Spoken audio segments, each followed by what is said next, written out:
Arkadan kim geçiyor ya? Bak bak.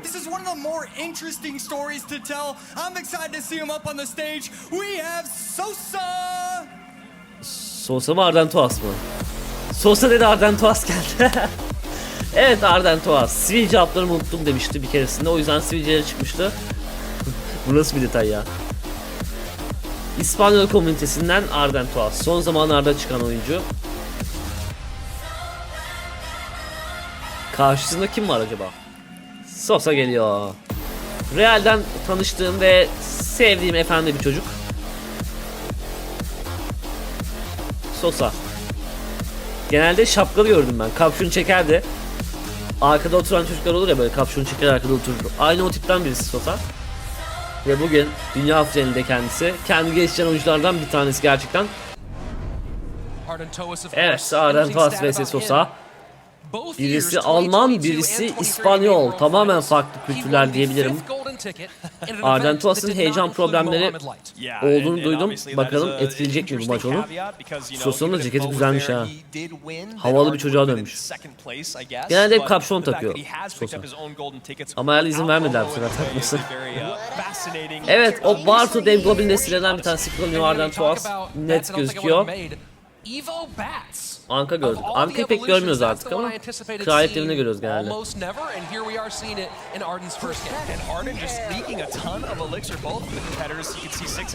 Varili tutturdu ama ölmedi küçük prens. Bir şey de atması lazım Sosa'nın. Sosa ne kullanıyor acaba? Bir düşünelim arkadaşlar. Mezarlık değil herhalde. Dev Goblin vs mezarlık dondurma herhalde. Evet.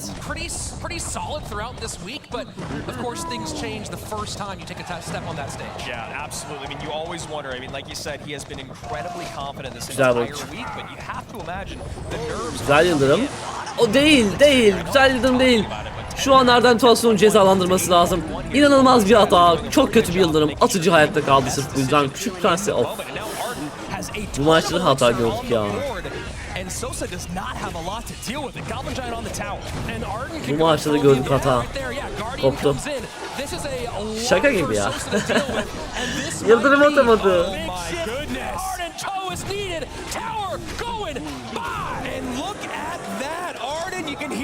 Sosa yıldırım atamadı. Öfke de geldi.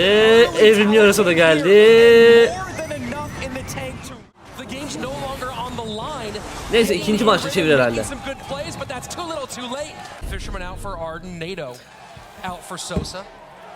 Evet arkadaşlar, Sosa umarım heyecanını yenerdi. Arden Toas artık yener diye düşünüyorum.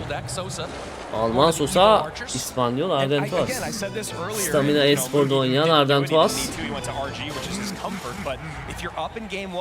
Tomruk güçlü madenci okçular. Güçlü madencinin bu kadar kullanılma sebebini anlayamıyorum. Herhalde duel deste ya bu. Hani duel dediğinde şey, aynı kullandığın kartı bir daha kullanamıyorsun sonraki maçta. O yüzden herhalde özellikle güçlü madenci tercih ediyorlar. Öyle düşünüyorum. Madenci duvarki camisi paket çok güzel. Ama duvarkiciler Sosa. Bak, buraya kolay gelmedin. Kendine gel. Hatalar yapıyor. Bir de hızlı deste tercih etmiş Sosa. Belki biraz daha ağır deste oynasın. Heyecan yapıyorsan daha iyi oynayabilirsin belki. Okçular hızlı deste kullanıyor Arden Toas. Ama heyecan yok Arden Toas'ta. Onu fark et. Sosa ne yapıyor şu an? Sosa ne yapıyorsun? Madenci bıraktı saldırmak için. Çok agresif oynuyorsun sen ya. Arkadaşlar Arden Toas bunu kazanır. Sosa Almanyalı dedim ya. Ukraynalı değil.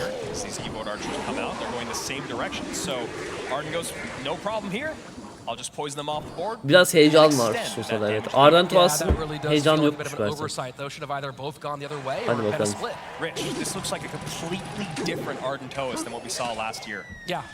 3'e 3 takas madenci hasarıyla sonuçlandı. Evet, Rus gibi gözüküyor ama Alman. His ability to play at his best level here, but you have to imagine the work he's putting in. He's starting to feel that Güzel in okçular. this moment. İkisi de en büyük kozunu evrimli okçusunu kullanıyor bu maç. Galiba ilk gelenlerden bir tanesi sos olacak gibi. Güzel bir zehir. Ne kadar zehir o kadar pasta dediğim gibi. Hep söylüyorum bunu. Bu eşleşmede. Bait anything with that bomb tower because Arden is very happy to poison and send a miner right into it and take the double value. He's just doing a great job of capitalizing on the mistakes of Sosa in both of these games here, and you see the wall breakers dealt with by that log. Çevirmeye başladı yavaş yavaş. Ama yeterli olmayacaktır, artık 30 saniye kaldı.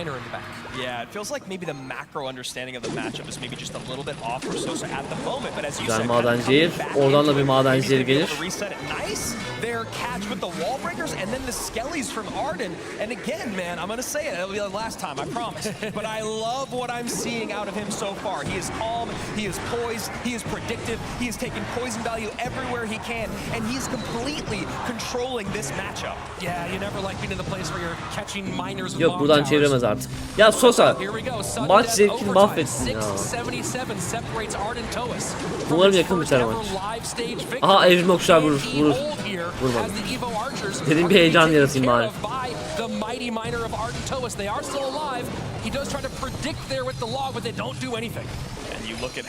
Madenciler. Bana başta canım diyordu Sosa. Hatırlıyor musunuz? Kulaş turnuvasında finalde oynuyorduk diye yayında. Finalde bana başta canım yazmıştı. Biraz Türkçe kelimeler biliyor. Modumuz var ya chatte. Aha, zehir. Bitti Sosa. Kaybedenler grubundan üstüz. Arden Toas devam ediyor. Evet. Pandora geliyor. Üçüncü dünya finali kendisinin. Çok tecrübeli bir adam. Acayip tecrübeli. İşte burada Pandora. Yine bir Japon. E-spor takımı. Tavşanlı bir şeydi. Unuttum ismini.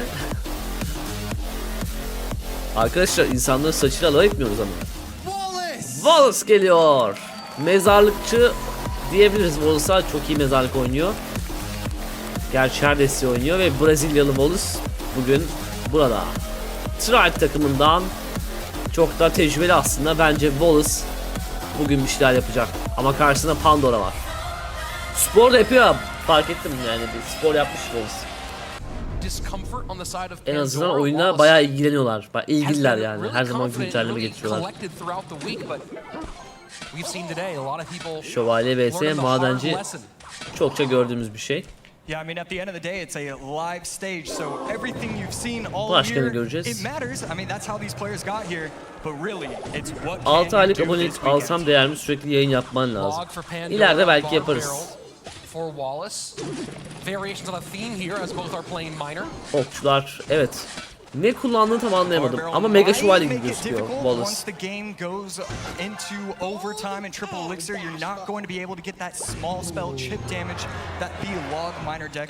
Keşiş mi?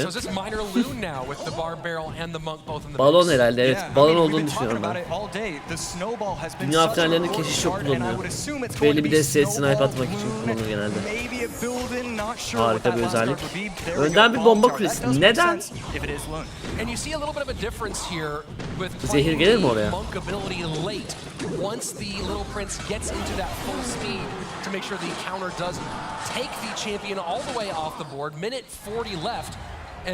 Balon çalışır mı diye bakıyorum. Küçük Prens artık tutamıyor balonu. Binası bomba kulesi mi havanlı onu bilmiyorum, o yüzden kesin bir şey söyleyemem. Eğer bomba kulesi ise tutabilir diye düşünüyorum ben. Tesla ise hele çok iyi tutabilir Pandora.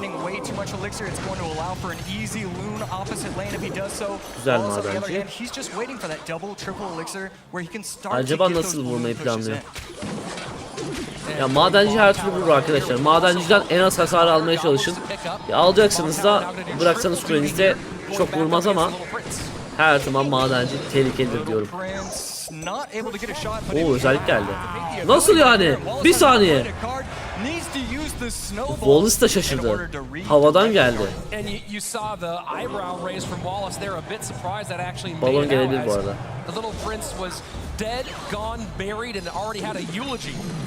Aha geldi şimdi.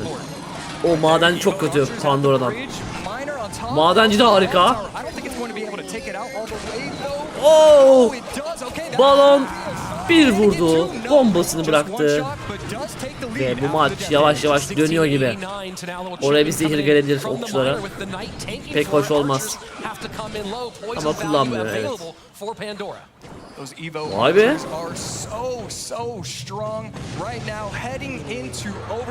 Köprü kesilebilir keşiş. Kesilmedi. Özellikle basıldı. Şimdi geldi balon. Önden bir küçük prens okçunun bir tanesini aradan çıkartmak için. Güzel deneme ama başarılı olmadı. Bomba kulesi küçük prensi öldürdü. Madenci vuramadı. Şu an maç çok başa baş. Acayip başa baş. Kusursuz oynarsa Pandora bunu yener gibi geliyor bana.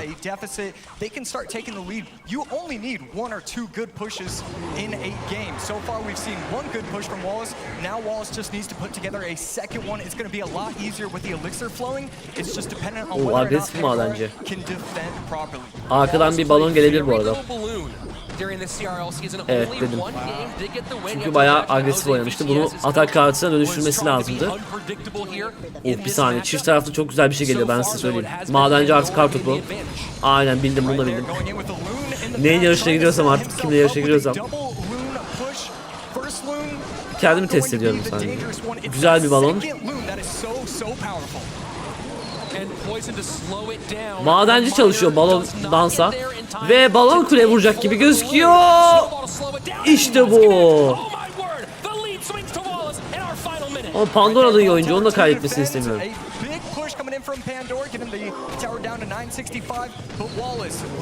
Hemen bir özellik.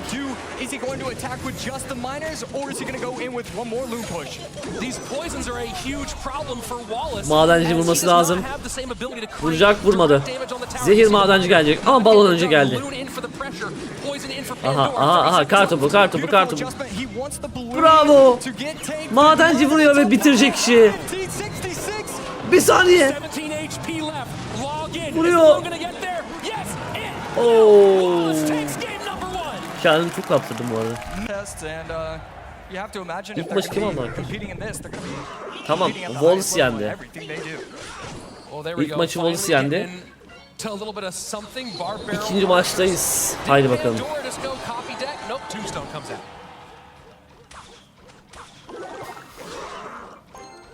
Evrimli barbarlar. Unutulmuş bir karttı. Elektrodev gördük Pandora'dan. Elektrodev çok iyi ya. Tam diyordum kimseyi kullanmıyor Elektrodev'i. Sonra böyle bir deste çıktı. Umarım anka kuşu vardır. Sizinle de kılıcımı savunabilir. Oo, köprüden Elektrodev. Hem barbar yok elinde hem kılıcım yok. Defansif ikisi toplayıcım. Oo, harika bir yıldırım ya.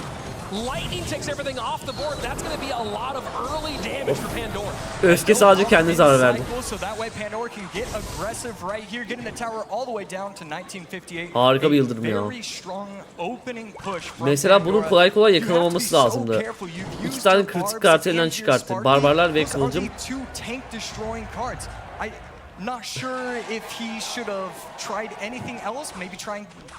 Okçuları da bıraktı.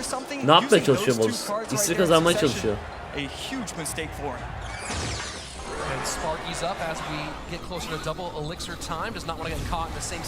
Anka varmış, tamam. Bu arada ben de artık Anka'lı kullanacağım. Ama onlar galiba küçük prensi saklamak için Anka kullanıyorlar.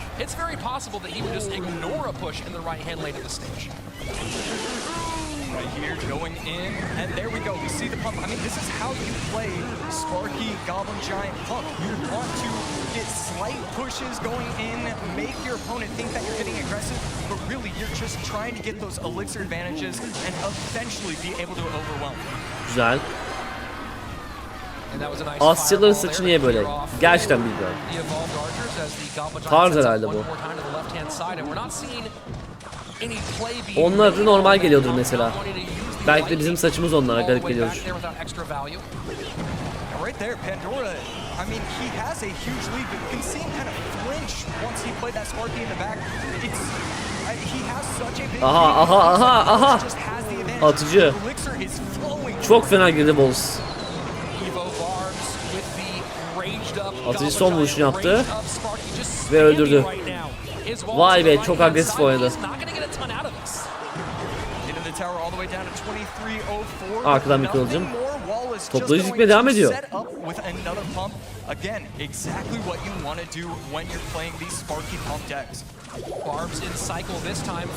Alevi kaçırdı. Ah be Bolus, eline sattın sen bu maçı. Nasıl yani? Alevi havaya attı. Vay be. Maç başladı. Wallace kendi elleriyle az önce bir maç verdi. İlk maçı da yendi. Ve durum 1-1. Bakalım Pandora buradan kurtaracak mı olayı? İskelet ejderler. Varsa rakipte iskelet ejderler ya golemdir ya tazı.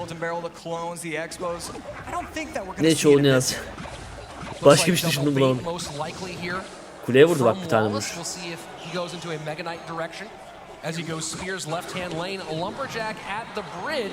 Golem. Herhalde. Bir tarafta bait bir deste var. Koş binci mi? Mega şövalye olabilir. Wallace nasıl bunu yenebilir? Havan ile dikerek yenebilir. Şu anki durumları söyler misin demiş Standart.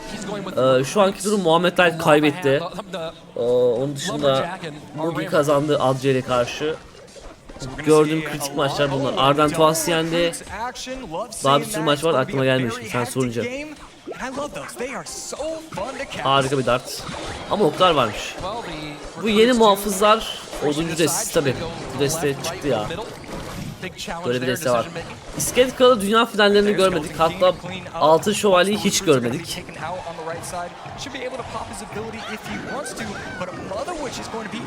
Altın Şövalye muhtemelen hiç görmeyeceğiz. This is brutal for Wallace and great read here from Pandora with the fireball out. Not sure what the spell situation is here for Wallace, feeling like maybe it's arrows. Yeah, Wallace is going to have to completely adjust his game plan. The fact that he has the Mother Witch to worry about now. Atmak zorundaydı onu ya. Ben şeyi merak ediyorum arkadaşlar. Pandora'nın atağını nasıl savunacak Wallace? Bu benim ilgimi çeken konu. Skelly King right at the bridge into a goblin cage as we jump into double elixir. Tamam, önce havan kurdu. Tersten koş binci yersen ne yapacaksın? Aa, geldi zaten. Aha.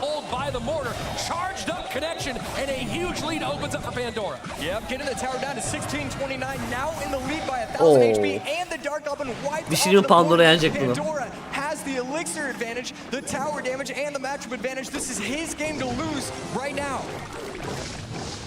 Skeleton Barrel when the Mother Witch is out of cycle, kind of the only option. Wallace güzel savunmayı kuramadı ya. Ha, mesela bu havan güzel. Tersten koş binci gelse bile sıkıntı değil. Kule canı iş ters.